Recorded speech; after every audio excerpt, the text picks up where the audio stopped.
The same day Ripple announces its $200 million acquisition of Rail, the long-standing legal battle with the SEC officially ends. After nearly 5 years of legal uncertainty, and with legal expenses almost matching the cost of this acquisition, Ripple and the SEC have formally withdrawn their appeals, closing one of the most significant disputes in the history of digital assets. This means that for the first time in years, Ripple operates in a regulatory environment free from the barriers that have constrained it in the United States. The immediate question is, what comes next? What can investors expect in the coming months? And how could this shape the future price of XRP? One of the most likely developments in the short term is the approval of XRP ETFs, with speculation already pointing toward BlackRock preparing to launch its own. Such an event could bring massive speculative attention to XRP while the company benefits from a clean regulatory slate. Unlike many other projects that may soon face their own legal challenges, Ripple's position is stronger than ever. There's also a strong possibility that by late 2025, Ripple will receive its U.S. banking license, giving it a more stable and integrated role in the American financial system. This could happen as early as November or December, a process that has taken other players more than 5 years to achieve. The key challenge now is bridging the gap between the speculative market we have today and the utility market that Ripple and its partners are working toward.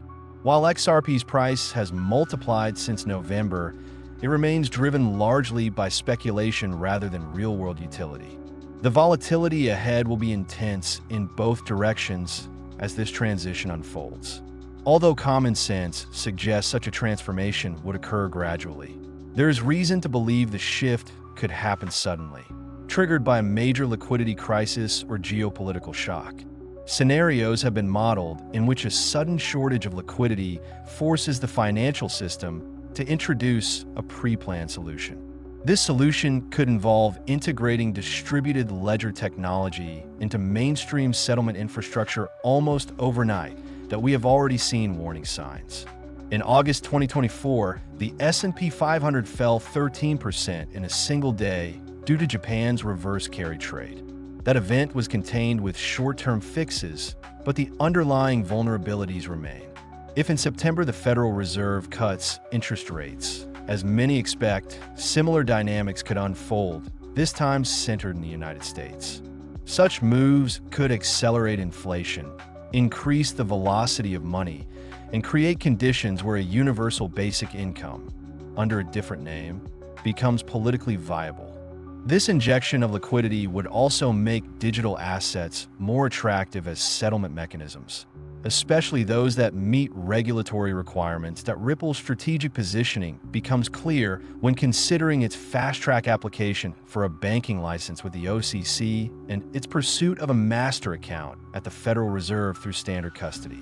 While some competitors have criticized Ripple for its rapid progress, the reality is that in this ecosystem, success depends not only on technology, but also on connections and alignment with regulatory priorities. The parallels with Web 2 are striking.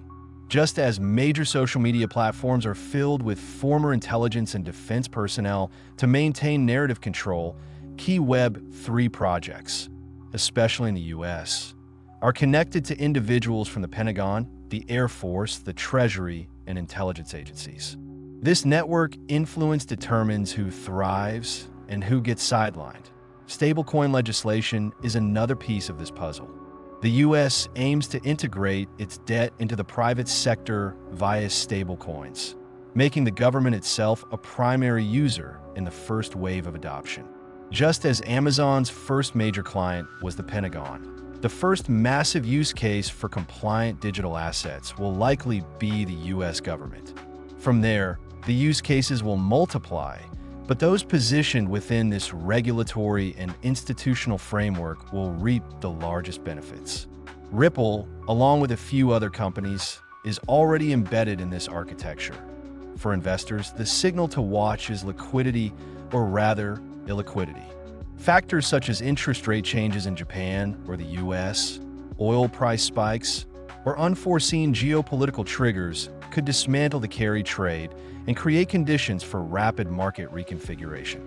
The formal end of the Ripple SEC lawsuit suggests that ETF approval is closer than ever.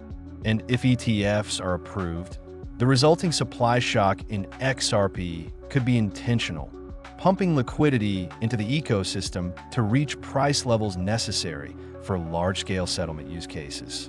The DTCC's project ION explicitly states that digital assets can be used for settlement if liquidity thresholds are met. The ETF launch could be the perfect excuse to achieve that, setting XRP up as a key player in the $2.40 quadrillion derivatives market.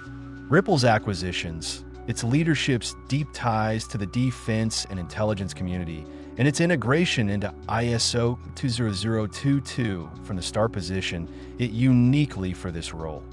The timeline may be shorter than most expect. The legal barriers are gone, the institutional infrastructure is in place, and the macroeconomic conditions are aligning. For retail investors, the coming months could be some of the most pivotal in XRP's history. If you want to stay ahead of these developments, make sure you are subscribed, turn on notifications, and share this video so more people understand the magnitude of what is happening.